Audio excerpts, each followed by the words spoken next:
From the Library of Congress in Washington, D.C.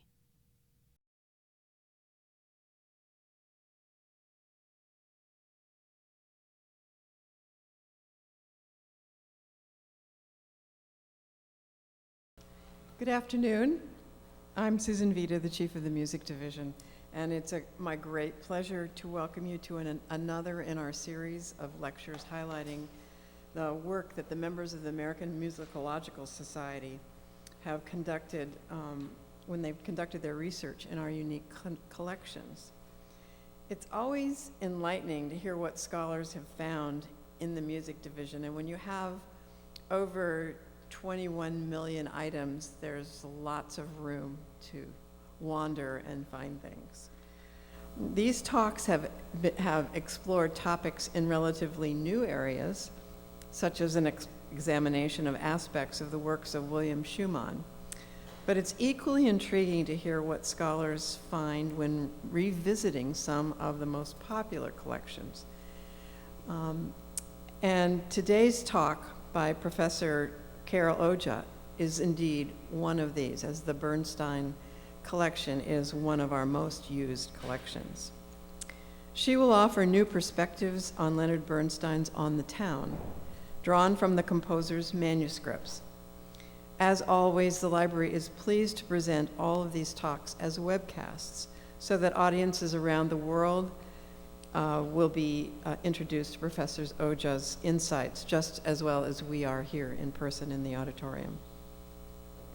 It's our hope that the Music Division AMS lectures will inspire new scholarly examination of our holdings and treasures, and I'm sure today's talk will be an inspiration. But before we hear Professor Oja, I'm pleased to introduce the AMS President, Ann Walters Robertson, Professor of Music and the Humanities at the University of Chicago, who will bring us greetings from the Society. Ann.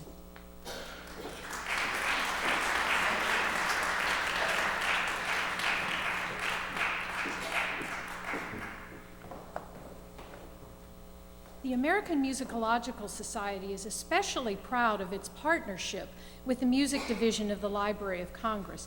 We celebrate that partnership through these biannual joint lectures, which highlight musicological research that is carried out in the division's collections. The extraordinary holdings of this, our nation's library, are of course a siren call to members of the AMS whose passion is to conduct research in all areas of music as a branch of learning and scholarship. We are deeply grateful to the Music Division for facilitating our work with these materials and for giving us the opportunity to discuss the fruits of our labors with the public. This is now the 7th lecture of the AMS at the Library of Congress, and it is no accident that 6 of these lectures, including today's, have dealt with some aspect of American music. The holdings of the Music Division are especially rich in material relating to American music. They include manuscripts, correspondence, and papers of every prominent American composer, conductor, and musician. Today, it is my great pleasure to introduce an equally notable American historian of music who will bring to light the scores and writings of one of America's greatest composers. Carol Oja is the William Powell Mason Professor of Music at Harvard University, where she has taught since 2003. Her roots in Americanist musical studies run deep. She is affiliated both with the music department at Harvard and with the program in the history of American civilization. Earlier in her career, she was co-appointed in American Studies at the College of William and Mary. She served as director of the Institute for Studies in American Music at Brooklyn College, and she is past president of the Society for American Music. Professor Oja is author or editor of 7 books and numerous articles on American and 20th century music, covering such topics as modernism in music and music between the world wars, as well as composers Aaron Copland, Colin McPhee, George Gershwin, Henry Cowell, Ruth Crawford Seeger, Virgil Thomson, and Igor Stravinsky. Her outstanding work has garnered numerous awards, including the Loewens Book Award from the Society of American Music and the ASCAP's Deems Taylor Book Award for her Making Music Modern, New York in the 1920s, published in 2000, and another ASCAP award for her Colin McPhee, Composer in Two Worlds, published in 1990. She has conducted her research under the auspices of many prestigious grants, including ones from the National Endowment for the Humanities, the Mellon Foundation, and the American Council of Learned Societies. Carol Oja has transformed our understanding of the canon of American composers by shedding new light not solely on names that we already know, but also on the careers of composers who have been somewhat overlooked, including Leo Ornstein, George Antheil, and Dane Rudyard. She has realigned our thinking about the nature of American neoclassicism in music, showing that it is an amalgam of national and international influences. Her path-breaking work in establishing a cradle and crucible of American musical modernism in New York City is vividly outlined in a sentence that I will quote from her Making Music Modern. Referring to January and February of 1934, she writes, "Within a few weeks, the New York premiere of Stravinsky's Rite of Spring took place in a gala Carnegie Hall performance. The young Californian Henry Cowell made his debut in the same hall performing his tone cluster compositions, and 15 blocks downtown at Aeolian Hall, George Gershwin premiered his genre-bending Rhapsody in Blue." As I'm sure you can gather from this small excerpt of her writing, it is not only the case that she has fundamentally altered our understanding of American music, but she has done so in ways that are widely accessible to readers. Professor Oja's talk today draws on research that she has carried out recently in the Library of Congress for a new book on an American composer who came to New York City from Boston in the 1940s, Leonard Bernstein. In order to bring some of Bernstein's music to life, she has brought with her two highly talented undergraduate music majors from Harvard. I will let Carol introduce them to you. The title of her talk today is Bernstein Meets Broadway, Race, the Blues, and On the Town, 1944. Please join me in welcoming Professor Carol Oja.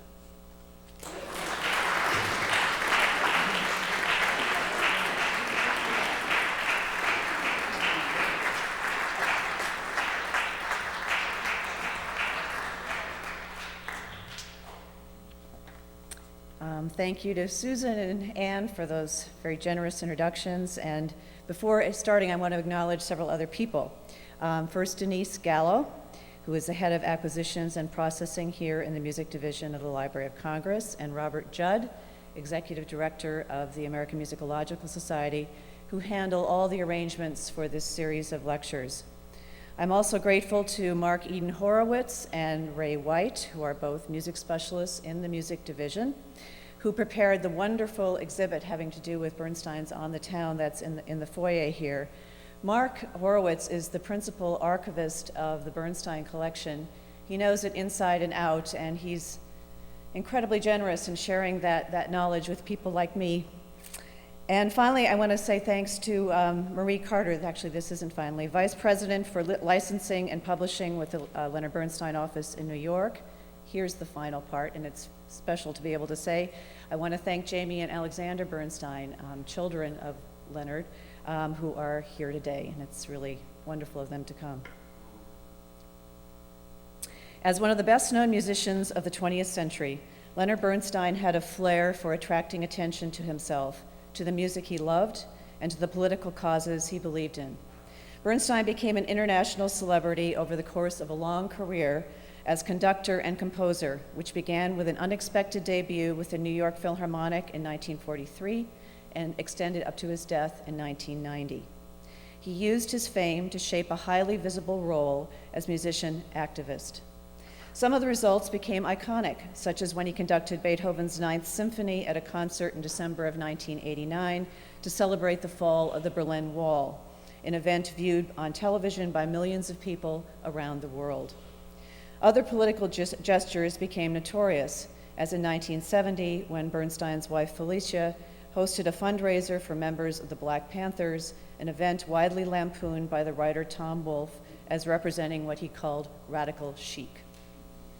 I am focusing here on an early moment when Bernstein linked music with politics, one that gained no media coverage and indeed has been largely overlooked in both the literature about him and about Broadway. The works involved were the ballet Fancy Free, which I will discuss just briefly, and the Broadway show On the Town, which is at the core of today's lecture. Both dated from 1944, and they mark Bernstein's first collaborations with the choreographer Jerome Robbins. With both, Bernstein and his colleagues engaged directly with African American musical traditions as mediated through the popular music industry. And with On the Town, they took an even bolder step by hiring a racially integrated cast. Previous Broadway musicals had certainly put black and white actors on stage together, but On the Town stood out because the roles it assigned to African Americans were free of racial stereotypes, no bandanas, no servant attire. Rather, towards the end of World War II, a war in which racial segregation of the military had been extremely controversial, On the Town featured 3 white sailors on 24-hour leave in New York City, and the chorus of sailors who danced and sang with them included a few African Americans. In other words, the cast modeled an integrated military.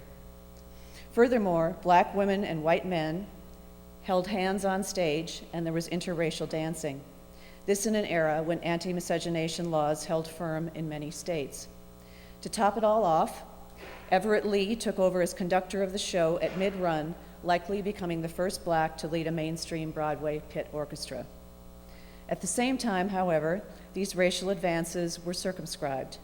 The number of African Americans was small, 6 out of a total cast of 60, and none had a featured role. In addition, the show's progressive stance in favor of racial integration was implemented quietly. Nothing was said about it in publicity for the show or in reviews in the white press. Major black newspapers all took note of the show's racial advances, however. An article in the People's Voice, a weekly Harlem newspaper edited by Adam Clayton Powell Jr., declared, "For the first time in the history of the big street, a mixed cast is completely integrated in a thoroughly normal presentation of people living their lives and having loads of fun doing it in New York. It's the biggest, most important thing that has ever happened to Negroes in the American theater."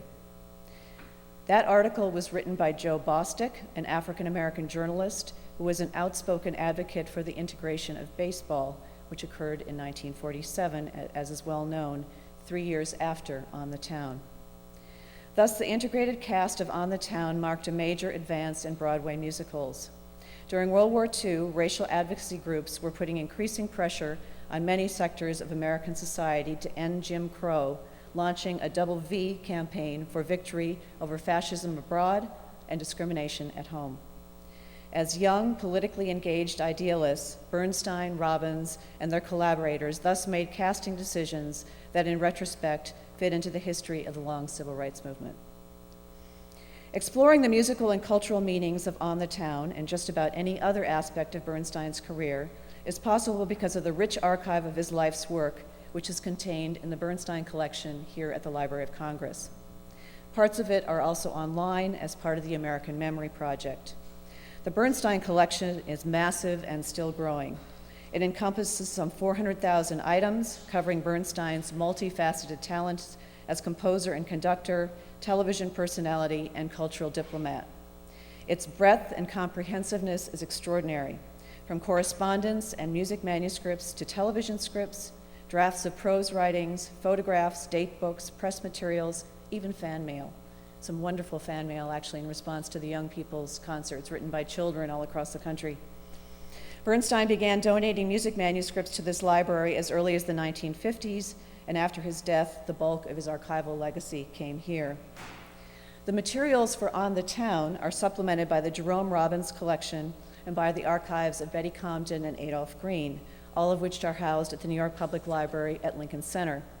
Together, the manuscripts in these separate repositories speak to one another, presenting a rich portrait of the emergence of the earliest major work by a talented team of youthful collaborators. Today, then, I'm going to draw on archival materials to discuss aspects of On the Town in relation to the racial politics of World War II. First, I'll just simply introduce you to the show. Then I will focus on two bluesy numbers that turned up in early versions of the show's nightclub scene and were later dropped. They essentially complicate our view of race in the show.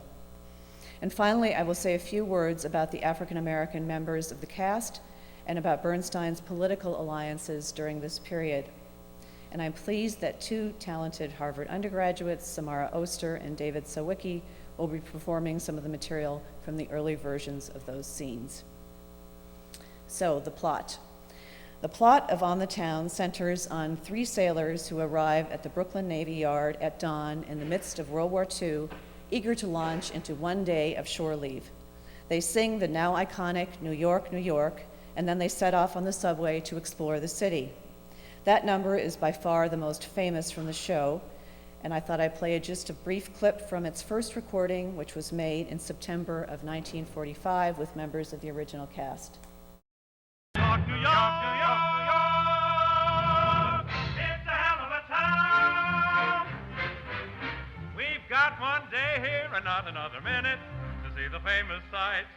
We'll find the romance and danger waiting in it beneath the Broadway lights, but we've hair on our chest, so what we like the best of the night. Night, light, night! New York, New York, a hell of a town. The Bronx is up, but the Battery's down. Now, I would guess that for some of you, the faces of Frank Sinatra and Gene Kelly come to mind as you hear this song, and indeed they made it famous through the 1949 film of On the Town. That film, however, has a lot of music by Roger Edens, not by Bernstein, and it's essentially a separate entity from the Broadway play. So in the stage version, On the Town's sailors appear as Hicks from the hinterlands, and the moment their feet touch land, they want romance. As it turns out, though, the women they encounter are competent professionals, and two of them are so sexually aggressive that they essentially turn the gender tables. Three couples result, including the character Hildy Esterhazy, a tough working-class taxi driver played in the original production by the rising comedienne Nancy Walker. She chases Chip, as played by Chris Alexander. Next is Claire de Lune, performed by Betty Comden, a heady but horny anthropologist doing research at the Museum of Natural History. Her man is Ozzie, played by Adolph Green. Finally, the lead character of Ivy Smith was played by the Japanese-American dancer Sona Osato, and her guy, Gaby, was played by John Battles. Ivy is a rising singer and dancer who is enjoying a brief stint as Miss Turnstile's poster girl of the subway, and she takes a more traditional female posture of playing hard to get. And in fact, I've spoken with Sona Osato, and she didn't like, as she put it, that that character remained an ingenue and the other women got to be bolder. Yet she still works for a living. Gaby falls in love with her when he sees her picture on a subway poster, and his pursuit of her is the central plot line that drives the show. By featuring a Japanese-American dancer in the midst of World War II, a time of virulent anti-Japanese sentiment in the US, the creative team of On the Town took yet another risky political step. Osato was dubbed the exotic Ivy Smith, as one stage design put it, at the same time as her Japanese heritage was unvoiced in the show, and her character was shaped as that of an all-American girl. Osato's father was among the many Japanese Americans confined to internment camps during the war, and her story essentially yields a whole separate lecture. In the course of the show, the amorous adventures of these three couples take them from one end of the city to another, from Carnegie Hall and the Museum of Natural History to Times Square and Coney Island. High art and entertainment collide at just about every corner. At the end, after the wise and wistful number, Some Other Time, the sailors return to their ship as another trio of soldiers emerges for a day of leave, and the women disappear into the crowds of wartime New York.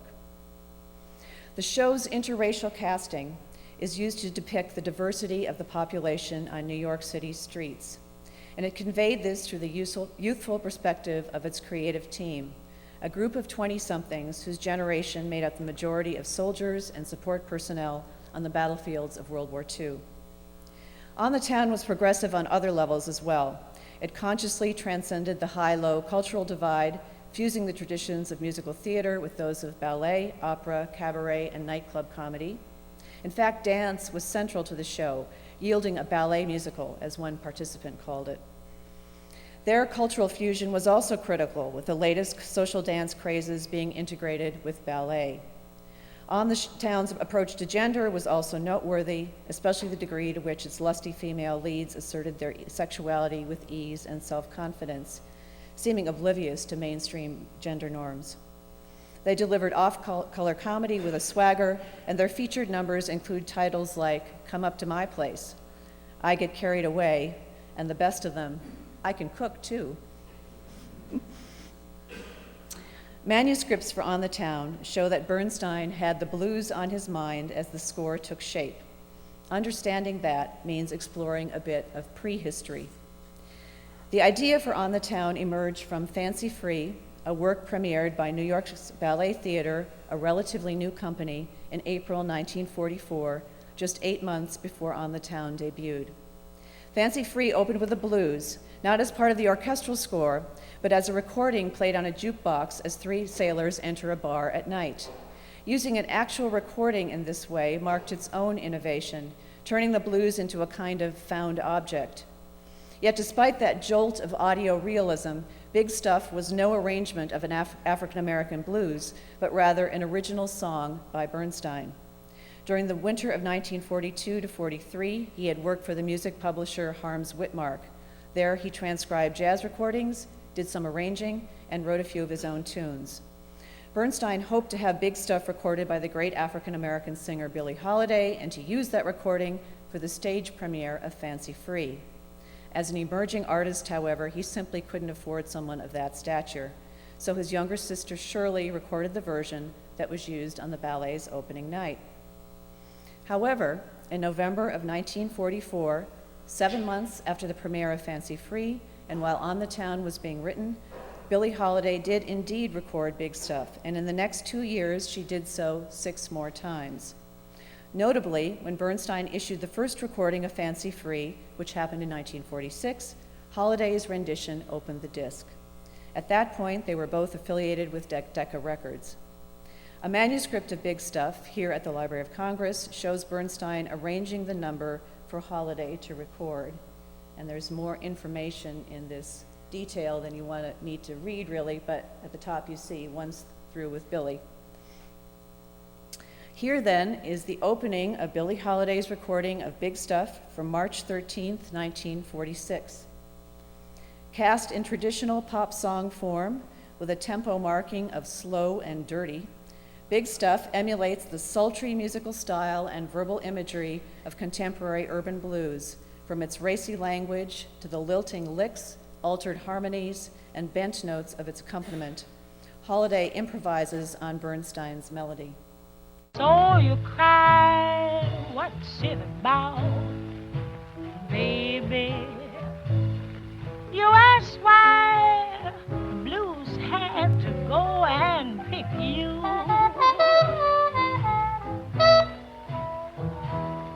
So you go down to the shore, kid stuff. Don't you know there's honey in store for you? Big Stuff. Let's take a ride in my gravy train.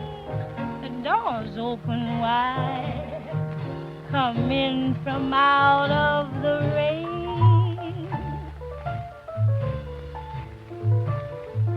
So you stare, call it despair, baby. Don't you care? I'm on the square about you. Let's have a try. It may be that you're my guy.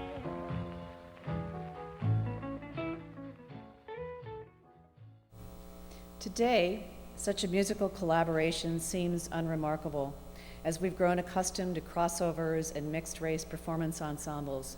In 1946, however, at a historical moment when racial segregation reigned in the world of performance, the inclusion of Billie Holiday in the first recording of Fancy Free pushed against racially based performance norms of the day.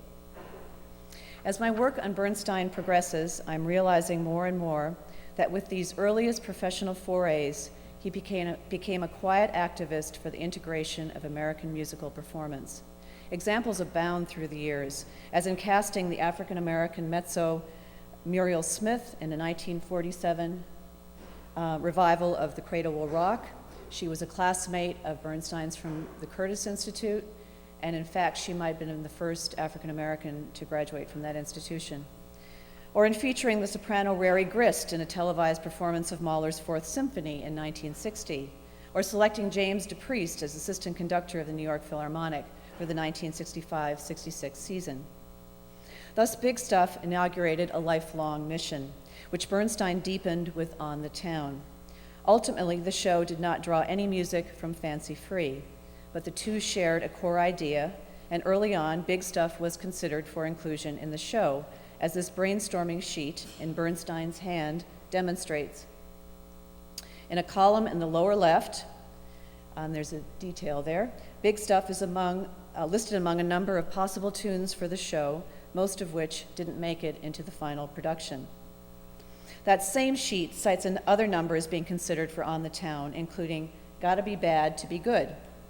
Here again, Bernstein dipped into his trunk, and he also did so for another pre-existing song titled Ain't Got No Tears Left. Both are in manuscript here at the Library of Congress, and both are deeply tied to the blues. Both also appeared in early scenarios for the nightclub scene, which takes place in the opening of Act 2, Scene 1, when Claire and Hildy join Gaby, Chip, and Ozzie in a tour of 3 New York nightclubs. Act 1 had ended with Gaby believing he'd been jilted by Ivy, so his friends are dragging him around town, trying to pep him up and find him a girl. The nightclub scene divides into 3 parts. In 1A, the 5 principals are at Diamond Eddie's nightclub. In 1B, they move to the Conga Cabana, and by 1C, they end up at the Slam Bang Club. Like other aspects of contemporary realism in On the Town, these clubs allude to popular watering holes for sailors during World War II. Diamond Eddie's was, as a draft of the script put it, a large, cheap club of the Leon and Eddie's Diamond Horseshoe variety, and the real-life Diamond Horseshoe nightclub was a lavish spectacle show run by Billy Rose in the heart of Broadway. Conga Cabana wasn't specifically identified in a script, but it suggests a conflation of La Conga and Copacabana, 2 of the most popular Latin clubs in New York in the 1940s. And finally, my guess is that Slam Bang Club was a takeoff on the Ubangi Club, essentially a Harlem venue that opened in the 30s in the same spot as the famous Connie's Inn and then moved downtown. Thus, Gaby and his friends roam from an old fashion club with an opulent floor show to a hip Latin club, and on to a night spot initially envisaged as a black swing joint. As a Boston critic put it during previews, each club gets, quote, progressively louder and less inhibited. As is common in the development of Broadway musicals, lots of changes got made as the show took shape, especially after George Abbott, a legendary figure of the era, was brought in as the director. Revisions continued through the fall of 1944 and during out-of-town tryouts at the Colonial Theater in Boston, beginning on December 13th. The show had its New York City debut on the 28th of that same month, 15 days after the start of tryouts. It was a fast process. It's Gotta Be Bad to Be Good and Ain't Got No Tears Left were eventually replaced with new material as the show got refined. Their inclusion early on underscores how race was a key component in conceptualizing the show, while their deletion demonstrates how editing the show into a shapely and dynamic theatrical entity was just as important as making a political statement. To give a sense of the complexity of the revision process, here's a chart of the musical numbers in various versions of the nightclub scene. I'll explain this detail as we go here. The information there comes from 2 separate drafts of the script, which I have labeled version A at the top and version B in the middle. They are now part of the Comden and Green collection at the New York Public Library. One of them is duplicated in the collection here. And manuscripts for the music are all in the Bernstein collection here. I've speculated that version A predated version B, but it's hard to know for sure. Neither script is dated, and both have lots of patched-together segments, which make it difficult to establish a definitive chronology. Note that the nightclub scene is divided into 3 sections from the very beginning. It's Gotta Be Bad to Be Good is central to version B, turning up there in all 3 segments where it was used as a comedic device. The roving sailors and their gals are trying to cheer up Gavy, and at each club they run into a performance of this deeply depressing blues. It's Gotta Be Bad to Be Good, or at least its lyric, dates to 1942. On one of the manuscripts, the lyrics are identified as being by Huey Prince, a Hollywood and Broadway writer whose most famous song was Boogie Woogie Bugle Boy of Company B, which was a wartime hit for the Adjue Sisters. When It's Gotta Be Bad to Be Good was filed for copyright, however, Bernstein was listed as both composer and lyricist, and Bernstein's involvement in writing lyrics was central, and there are lots of attribution issues as a result, because a lot of lyrics came out of sort of brainstorming sessions with collaborators. In a minute, we will hear the version of the song as found in version B of the script for On the Town. It's Gotta Be Bad falls into a standard song form with a tag at the end. Its bluesy qualities come through the use of minor mode, alter harmonies, and a melody that sinuously employs blue notes to imitate African-American performance practices of the day. The performance of It's Gotta Be Bad to Be Good at the Slam Bang Club is set up in this draft script as follows. At this moment, spotlight up and house dim as a vocalist steps in front of the bandstand. Then, the orchestra plays mournful, bluesy introduction and torch singer sings. So our torch singer today is Samara Oster, who is a freshman at Harvard, and she will be accompanied by David Sawicki, and I want to introduce them fully here before you come up. How's that sound? Samara Oster is currently a sophomore at Harvard, majoring in English. She recently worked with the acclaimed Wrench producers Jeffrey Seller and Kevin McCullum on a reading of their new show, Pan. She has also participated in many arts activities at Harvard with a special focus on musical theater and jazz singing.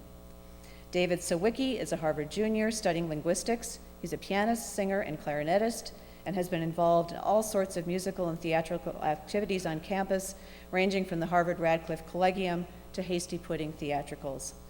Though he continues to perform, his primary interest is now in music direction and conducting. So, Samara Oster and David Sawicki.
But I'll stay around, 'cause baby I found it's gotta be bad to be good.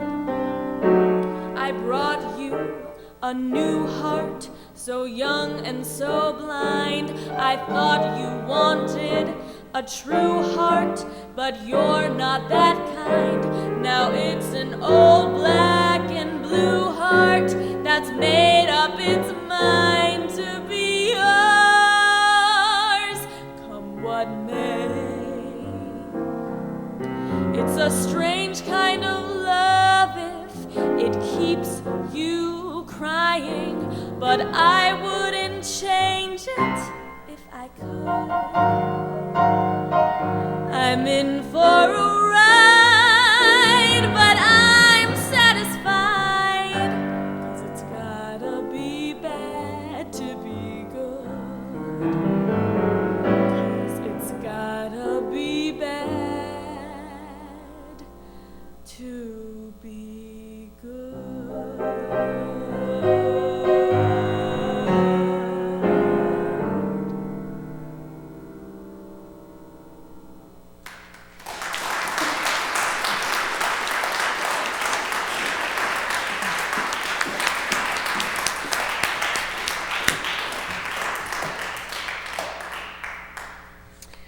Ain't Got No Tears Left is the other number to be discussed here. It was first included in version A of the show, and it's still there in version B.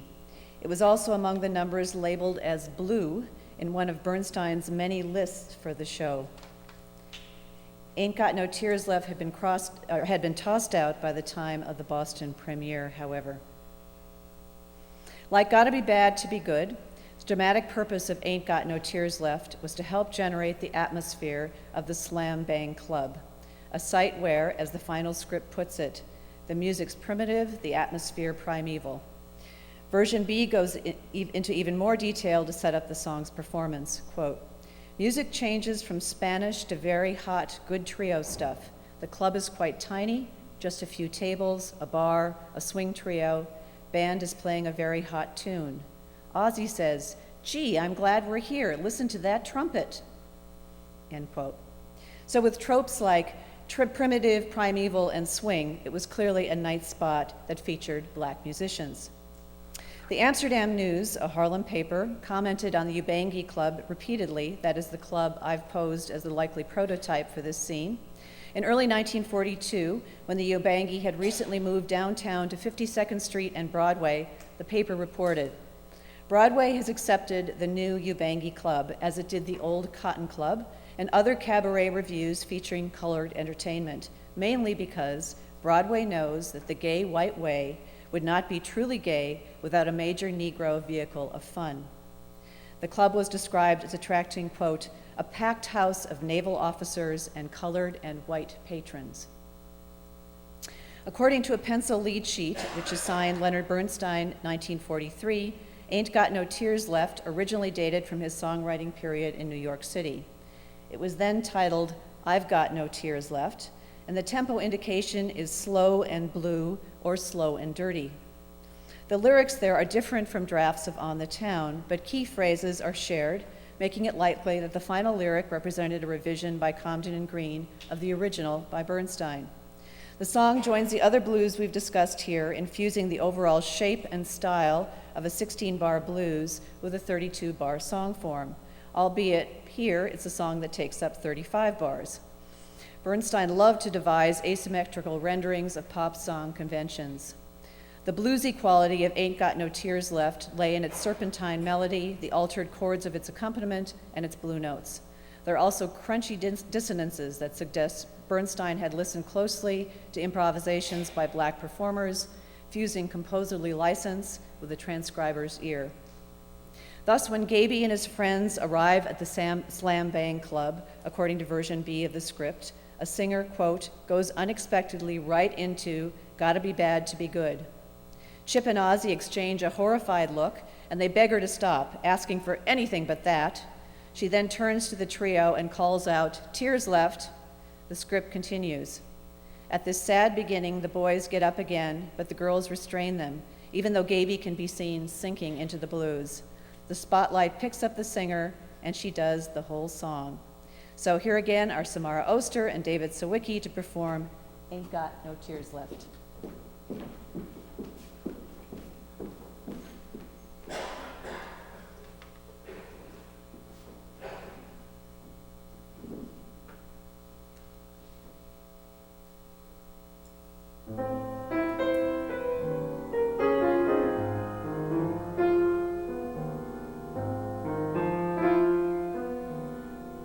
Got no tears left, I've been crying so long. Can't weep for joy, can't weep for sorrow.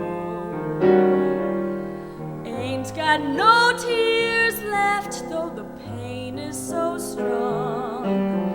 Can't keep on crying all the time. Ain't got no tears left.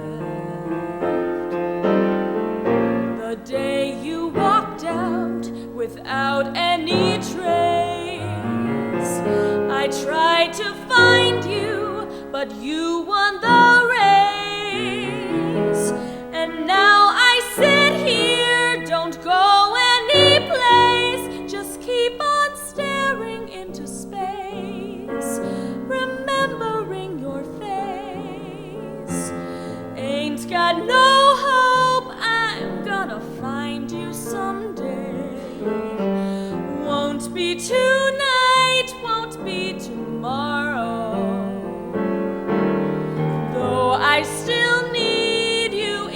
that same burning way. Can't keep on crying all the time. Ain't got no tears left. Ain't got no tears left. Wish I could cry, 'cause then I'd get some relief from this pain. The way the showers bring flowers back to life in the rain. Can't keep on crying all the time. Ain't got no tears left. No tears.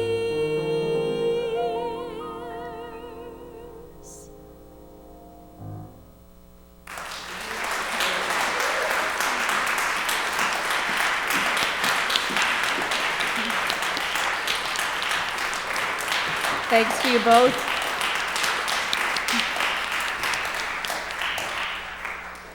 Well, no, thanks to you both, and I also want to say thank you to the Harvard College Dean's Office, which made it possible for the two of them to be here today. Ain't Got No Tears Left is a fascinating song that deserves a fuller performance life. Its idiosyncratic, somewhat dissonant character opens a window on Bernstein's approach to the blues. In his memoirs, George Wein, the well-known American jazz promoter and producer, recounted an event titled Leonard Bernstein Plays Jazz at Storyville, which took place in August of 1952. Bernstein performed there with Pee Wee Russell on clarinet. Wein recalled, "Leonard Bernstein was an important figure in contemporary music, but he didn't seem to know how to resolve a 12-bar blues. He just played the piano with his concept of a jazz feeling. Melodic phrases trailed off aimlessly or met with other phrases in an incongruous fashion." Bernstein might indeed have been over his head at that event, but it's just as possible that those incongruous touches relate to the composerly moments in Ain't Got No Tears Left, fitting into Bernstein's lifelong pattern of playing around with established norms, not just in the blues, but in pop song and musical theater conventions as a whole. When the nightclub scene reached its final version, the quality of the blues remained in a number titled I Wish I Was Dead, also called I'm Blue.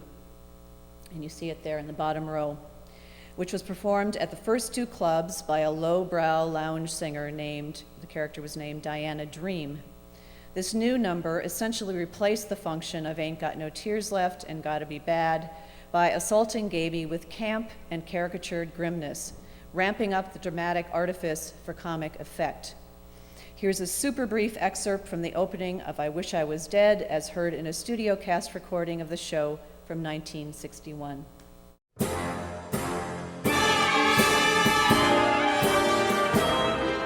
blue. My life is through. I thought I had a date with you. I guess I just don't rate with you. I wish I was dead and buried. Because I Wish I Was Dead appears in the first two segments of the nightclub scene, but not at the Slam Bang Club, the net result is that the racial coding of the scene gets tempered, which is fascinating when a person considers how attentive the creative team was to replicating the racial diversity of New York City during World War II. Other moments in the show retained their racial coding, however, most notably the opening number, I Feel Like I'm Not Out of Bed Yet, which has the air of a spiritual channeled through Porgy and Bess, and the Times Square Ballet, which includes swing band sections as part of a scene with racially integrated dancing. As an out chorus today, I'm going to say a few words about the Black performers in the show. As the original program for On the Town documents, and there's a copy of it out in the foyer, the African Americans in the dance chorus were Dorothy McNichols, Royce Wallace, Frank Neal, and James Flash Riley. Royce Wallace and Frank Neal were also singled out in connection with the subway scene of the second act, and Lonnie Jackson, one of the singers, was listed as a policeman. The conductor, Everett Lee, as I've mentioned already, took over the podium 9 months into the show's Broadway run, and the Amsterdam News noted just how remarkable his appointment was. In a chapter of my book about On the Town, I've developed a series of portraits of the Black performers, which has been possible to do because the major Black newspapers are now digitized. The artistic background and career path of each of these artists is fascinating, ranging from work in nightclubs to training within the world of ballet. Their stories provide microhistories of the gradual integration of the performing arts and of the fluidity with which performers of color crossed over between the realms of classical ballet and music to popular commercial spheres. For Bernstein, the racially integrated cast of On the Town was clearly part of a larger agenda of advocating social justice, and his activism during the 1940s didn't occur in isolation. Rather, he and his collaborators participated in a coordinated movement to promote the hiring of African Americans on stage and screen and to, quote, modify the traditional concepts now limiting the Negro performer to certain stereotyped roles.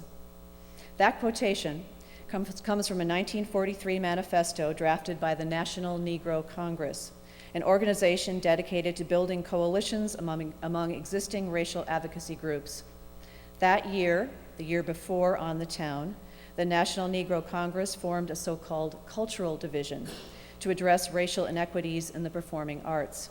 The organization as a whole had ties to the American Communist Party, and it was put out of business in 1948, a year after the first wave of HUAC hearings began. Bernstein's correspondence here at the library shows that he had direct ties to the National Negro Congress, and those ties, at least from letters I've seen, go back to his time at the Curtis Institute in Philadelphia. Thus, in the immediate context of World War II, the racial integration of the cast of On the Town and the attention to African American genres in its score show Bernstein and his colleagues positioning themselves within a contemporaneous civil rights crusade. In a way, they were providing a utopian racial vision on stage, one that was being advocated at the time, yet by no means represented the racial realities of American life in the 1940s. Viewed from a long-range perspective, these artistic and political decisions marked a formative moment in Bernstein's lifelong belief that strategic choices in music making could exert a meaningful impact on issues relating to social justice and world peace. As his early blues for On the Town demonstrate, that political stance also had a salutary artistic benefit. In other words, crossing racial boundaries went hand in hand with breaching the high-low cultural divide. In the process, Bernstein formed a distinctive crossover style, one that has yielded some of the most beloved musical moments of mid-20th century American culture. Thank you.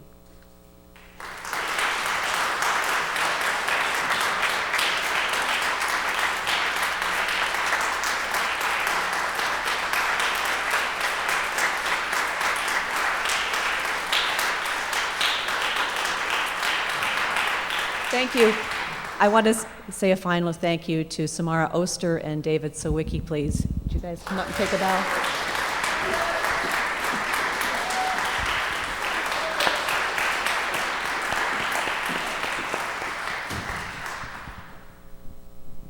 If there are any questions, I'm happy to try to answer them. Yes? I was wondering what his relationships that Betty were to Aaron Copland, who shared his progressive views and synthesis of high and low in music. Oh, well, that's, he asked about the connection of Bernstein's racial views with those of Copland.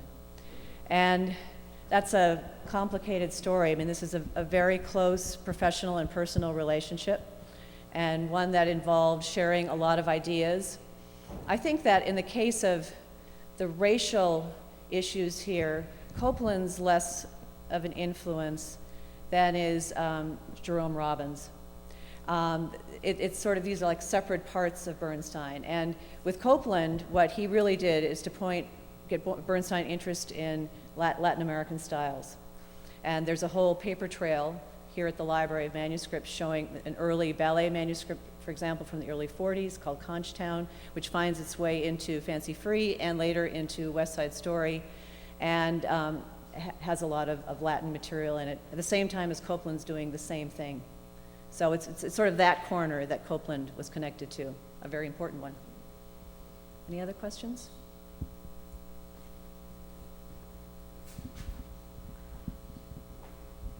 at the very beginning, you just touched a little bit about the gender roles, and I'm just curious, do you know where that came from in the script, and even though the racial things weren't discussed in the popular press at the time, was there anything said about the role of women, and was that covered more broadly? I haven't seen that covered much either. And where does that come from? I don't know. That's a really interesting question. It's a theme, though, in every Bernstein show.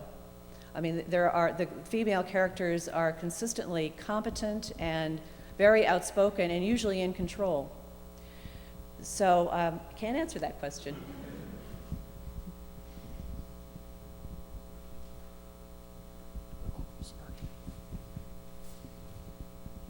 I was really struck by the songs, and I really think the singing and the performing was just astoundingly beautiful today, and I want to thank the performers. Can you talk a little bit about the lives of the songs, if there has been any since this? They're beautiful songs, and I'm surprised that we haven't heard them before. I don't know that much. With Gotta Be Bad to Be Good, I don't think it's had much of a life. Ain't Got No Tears Left was recorded by Donna Murphy and is available on a CD called Leonard Bernstein's New York. It's a wonderful performance of it. But they've both been published. They're in a volume a version of them has been published. There are many versions of these. But a version has been published in a volume of Bernstein theatrical songs. So, they're available for people to rediscover and perform quite a lot.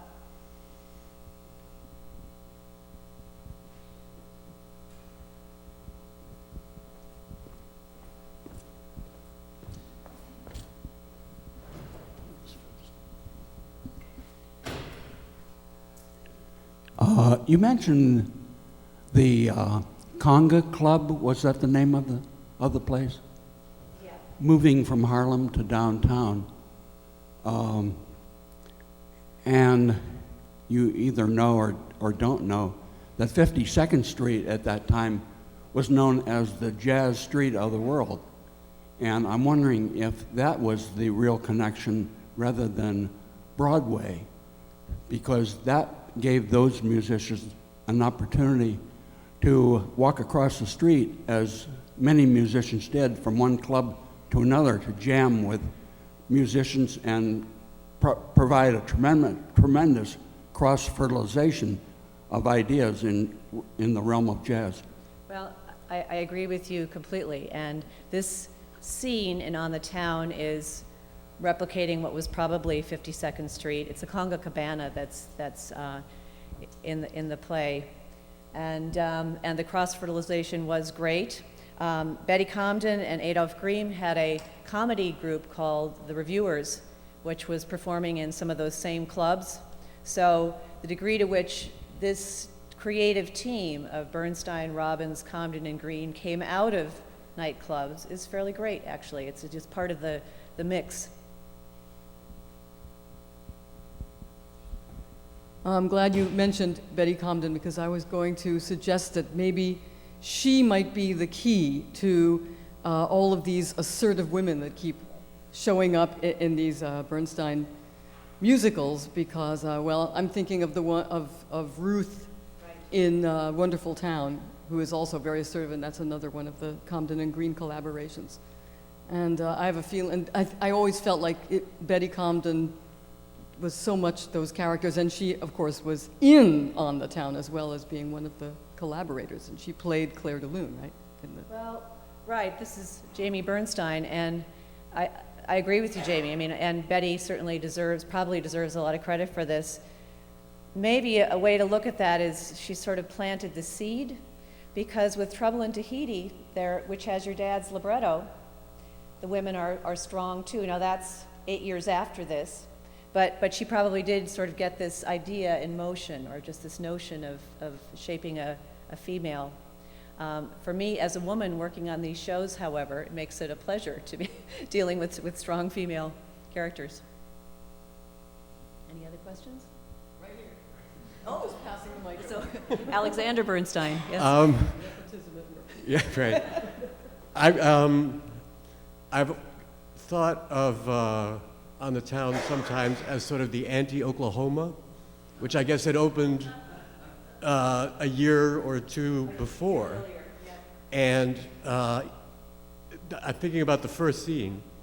The song is exactly kind of the opposite as there's a great old letter in the meadow, which goes up, and it's the morning, it's beautiful, the guy's wide awake. And in On the Town, the guy is, miserable. I feel like I'm not out of bed yet. And there are so many instances of, the urban versus the rural, and it also fits in with, though Oklahoma was also racially integrated, as you said, there was stereotypes. I think the black people in the cast had rags on their heads and so on. Well, yeah, Oklahoma is 1943 with choreography by Agnes DeMille, and is seen as this breakthrough show, both because of the integration of the music and dance into the overall plot, and just because of the sheer quantity of dance. On the Town, I agree with you. I mean, On the Town in a way is like a foil to that and a counter to it. It too has so much dance in it, and in the 80s, Jerome Robbins said in an interview that he thinks few people have noticed that there was more dance in On the Town than in West Side Story. So in that sense, they're sort of one-upping Oklahoma. And one of the things that's fascinating for someone to follow up on is the relationship of Jerome Robbins and Agnes DeMille. She's a little older than he was, and they knew one another through ballet theater and through ballet networks in New York, and she was really a mentor to him. And there's a great letter in the New York Public Library in Robbins's collection that was written by her to him the morning after she'd gone to West Side Story, and she picked up the phone, he didn't answer, so thankfully she sat down and wrote. And it's just this lovely statement about noting all the innovations in that show. Just she goes through it in detail because she's such a wonderful writer. So the point is just sort of the connectedness of those two, and there must have been competition too, is fascinating. Yeah, thanks again for a wonderful presentation, really thought-provoking. And I guess that my question is about context. I was wondering, how was Leonard Bernstein's activism toward integration indeed extraordinary at the time? I mean, you're talking about, you said it wasn't in isolation, and we know that Gershwin already in the 30s was working on Porgy and Bess. I'm actually looking for the context. What other composers, Jews, non-Jews, did at the time? Well, the context is complicated, and no historian has quite put it together yet, and in fact, I think it's something I want to do with my next project. The show that's seen as the real, in history books, as the real breakthrough show in terms of an integrated cast is Finian's Rainbow from 1947. And On the Town's just gotten lost. I mean, no one's really noticed it. But there are all these, and you're right, there was Porgy and Bess in 1935, but that is a show by an opera by a white creative team for an all-black cast, shaped that way to avoid having any performances that were going to be in blackface, which was sort of the mode of the day. So it had its own idealism, but it didn't have a racially integrated cast. Not that it needed one, I'm just saying that there's just sort of fine gradations as you start charting the history. And then there's the question, you can say, oh, well, Showboat, 1927, that was integrated. It was a major black chorus. Paul Robeson's in the 1936 film of it. But a lot of, I guess where I'm drawing a distinction is a lot of those roles were stereotypes. They were servant roles. And even though musically they're glorious, and for their time, they really marked an advance. There's no question about that. This is yet another advance. It's going to another level. Oscar Hammerstein II was a member of the NAACP board for some time.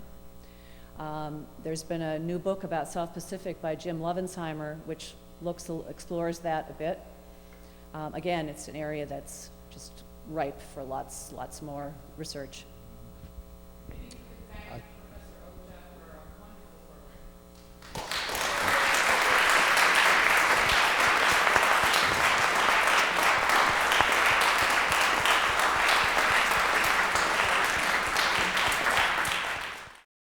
This has been a presentation of the Library of Congress. Visit us at loc.gov.